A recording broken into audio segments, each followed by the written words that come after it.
On the outskirts of the small, decaying town, the mansion stood like a looming specter, a relic from a forgotten past. Its walls were heavy with age, weathered by years of neglect, and its windows, some of them boarded up, gazed out like hollow eyes over the surrounding wilderness. Thick ivy crept up the stone walls, as though nature sought to reclaim what man had abandoned. The roof sagged in places, and a thick layer of grime had dulled the original grandeur of its intricate architecture. The air around the house seemed permanently damp, filled with the musty scent of decay and time's inevitable march. People in the town rarely spoke about the mansion openly, but whispers circulated nonetheless. Dark rumors hung in the air, suggesting that something unnatural had always dwelled within its walls, an unspoken madness, a curse. The house had seen generations of the same family live and die within it, each seemingly more broken than the last. Tragedy clung to this place, as though it had absorbed the suffering of those who once called it home. Inside, the house was a tomb. The grand staircases, once gleaming with polished wood and detailed carvings, now creaked under the weight of silence. Cobwebs draped over forgotten furniture, and dust gathered thick in the air, choking the life from the rooms. The paintings that lined the halls were faded, the faces of long-gone ancestors staring out with cold, vacant eyes, bearing silent witness to the isolation that permeated every inch of the home. This was the world that Alex and Clara had grown up in, a world where time seemed to stand still, and where the outside world was but a distant echo. They were the last of their family line, alone in the crumbling mansion that had been their prison for as long as they could remember. Alex was 14, a boy on the cusp of adolescence, yet already burdened by a weight he couldn't fully understand. He was a slight, pale boy with dark hair that fell messily over his eyes, often hiding the piercing gaze that lay beneath. His eyes were his most striking feature, green, sharp, and filled with a depth of thought that belied his age. From an early age, Alex had shown signs of being different, of seeing the world in a way that others didn't. He was quiet, withdrawn, and often lost in his own thoughts. Even as a child, he had been content to be alone, immersing himself in books and puzzles while the world outside the mansion moved on without him. He had never known a life beyond the mansion.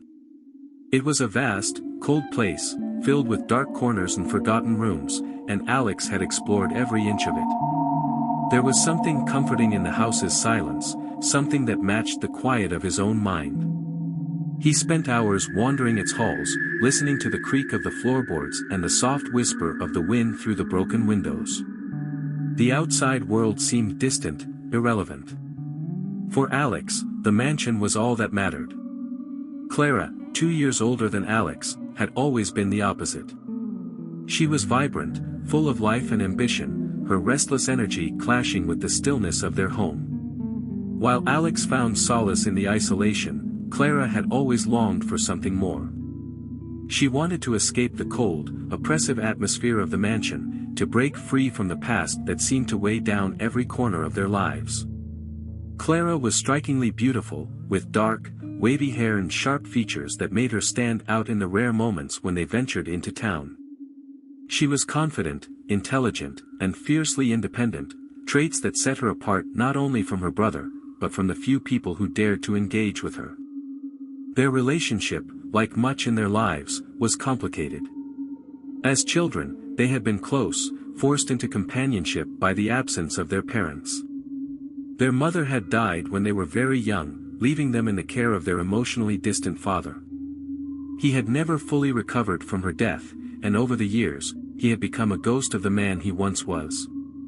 Often away on business trips, and when he was home, he retreated into his study, leaving Alex and Clara to fend for themselves in the cold, echoing mansion. With no other family, no friends to speak of, Alex and Clara had turned to each other for companionship in their early years. They would play together in the mansion's vast, empty rooms, creating games out of the shadows and dust. They explored every hidden nook and cranny of the house, sharing the secrets they found along the way. In those days, their bond had been unbreakable, formed out of necessity as much as love. But as they grew older, their paths began to diverge. Clara, with her fierce desire to break free from the suffocating grip of their family home, began to pull away. She started making friends at school, sneaking out late at night to meet with them. Her dreams grew larger, her ambitions more pronounced. She spoke often of leaving town, of going to college, of starting a life somewhere far from the decaying mansion that had become a tomb for their family's memories. For Alex, the thought of Clara leaving was unbearable. She was the one constant in his life, the only person who truly understood him. Without her, the mansion would become an endless, empty prison, and he would be left alone with his thoughts, trapped in the shadows of his own mind. His feelings toward her began to shift. What had once been admiration and affection slowly morphed into something darker. His love for Clara became possessive, an obsession that grew stronger with each passing day. Clara, however, seemed unaware of the depth of Alex's feelings. She continued to live her life, increasingly distant from her brother, lost in her dreams of the future. She would spend hours locked away in her room, writing letters and making plans, while Alex watched from the shadows, his heart filled with a growing sense of betrayal. He could feel her slipping away from him, and the more he tried to hold on, the further she drifted. As time passed, Alex's obsession with Clara deepened. He became more withdrawn, more isolated, his world narrowing to the point where Clara was its sole focus. He began to follow her around the mansion, watching her every move with a quiet intensity. He memorized her routines, learned the way she moved through the house, the way she carried herself when she thought no one was watching. He would stand outside her room at night, listening to the sound of her breathing, imagining that she was still his, still a part of the world they had once shared.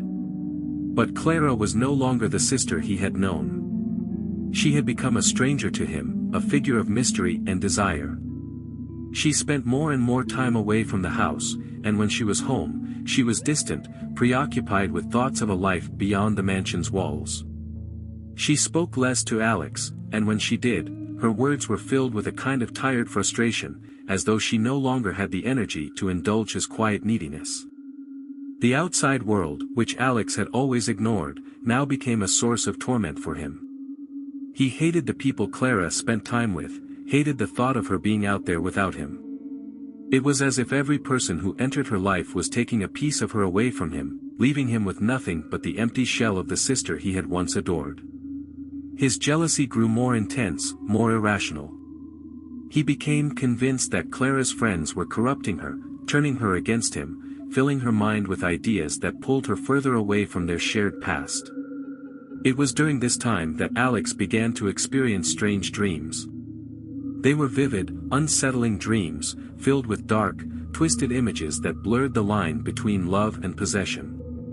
In these dreams, Clara was always there, but she was different, ethereal, untouchable, always slipping through his fingers no matter how hard he tried to hold on to her. The dreams left him shaken, filled with a deep, gnawing sense of fear and longing that he couldn't shake. As the days turned into weeks, Alex's obsession began to consume him. He no longer cared about anything else. His schoolwork, his own future, even his basic needs all fell by the wayside as he focused all his energy on Clara. He followed her not only in the mansion, but outside as well, trailing behind her when she left the house to meet with friends or run errands in town. He watched from the shadows as she laughed and talked with other people, his heart filled with a dark, burning jealousy that gnawed at him like a sickness.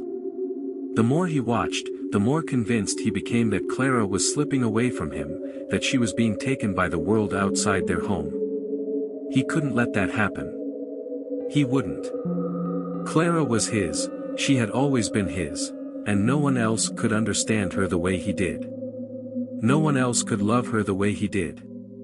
Clara, meanwhile, was oblivious to the depth of Alex's obsession. She had always known that her brother was different, that he was more sensitive, more introverted than most boys his age. But she had never imagined that his feelings toward her had become so twisted, so dangerous. In her mind, Alex was still her little brother, the quiet boy who had followed her around the mansion as children, the one constant in her life. She had no idea that the bond they had once shared had turned into something darker, something she could never have anticipated. Clara's focus was on her future. She had started dating a boy from school, Jacob, and he represented everything she wanted: freedom, excitement, a life beyond the cold, stifling mansion. He was kind and charming, the opposite of the isolated existence she had known for so long. With Jacob, Clara could see a way out of the shadows, a path that led away from the darkness of her family's past and toward a brighter, more hopeful future. Clara kept her relationship with Jacob a secret from Alex. She knew how protective her brother could be, how sensitive he was to any perceived slight or betrayal. She didn't want to hurt him, but she also knew that she couldn't let him hold her back. She couldn't let the weight of their shared history drag her down. So she met with Jacob in secret, sneaking out of the house late at night, slipping through the woods to the edge of town where they could be alone, free from the eyes of her brother. But Alex knew. He had been watching, always watching, and he had seen the changes in Clara's behavior. He had seen the way she smiled when her phone buzzed with messages, the way she hurried out of the house with a new, nervous energy. He had followed her one night, staying far enough behind so that she wouldn't notice him, and he had seen her meet Jacob at the edge of the woods.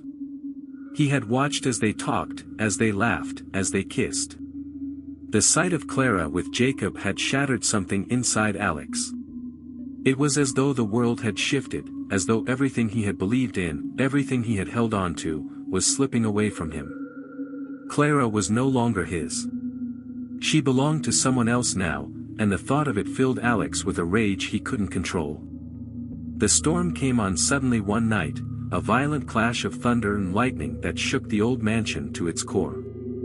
Rain pounded against the windows, and the wind howled through the trees, as if nature itself was warning of the darkness that was about to unfold. Inside the mansion, the air was thick with tension. Alex had been pacing the halls for hours, his mind racing with thoughts of Clara and Jacob, his heart pounding with a mixture of fear, anger, and desperation. He couldn't think clearly. All he knew was that Clara was slipping away, and he had to stop it. He had to stop her. He followed her again that night, just as he had so many times before. But this time, something was different. This time, the storm outside matched the storm inside his mind, a swirling vortex of emotions that threatened to consume him entirely. He couldn't let Clara leave him. He couldn't let her be with Jacob. She was his, and no one else had the right to take her away from him. When Clara returned home, soaked from the rain, she went straight to her room, unaware that Alex was watching her from the shadows at the top of the stairs. His eyes were locked on her, his mind filled with dark, twisted thoughts. He followed her to her room, his footsteps silent, his heart racing with a terrible sense of inevitability. The details of that night would remain a blur in Alex's mind, a nightmarish haze of emotions and actions that he couldn't fully remember, or perhaps didn't want to. What he did know was that something had snapped inside him, something dark and uncontrollable. He had confronted Clara, his emotions finally spilling over after years of repression and confusion. His obsession, his love, his jealousy, they all collided in a violent outburst that he could no longer hold back. In the heat of the moment, everything spiraled out of control. Clara, shocked and frightened by her brother's sudden intensity, had tried to pull away, but Alex couldn't let her go. His mind was a whirlwind of conflicting emotions: love, fear, anger, desperation, and in his madness, he had acted on impulse. There had been a struggle, brief but intense, and then it had happened. Clara had fallen, her head striking the corner of her desk with a sickening thud. For a moment, time seemed to freeze. The storm outside raged on, but inside the mansion, there was only silence. Alex stood over Clara's motionless body, his breath coming in short, panicked gasps. His mind was blank, unable to process what had just happened.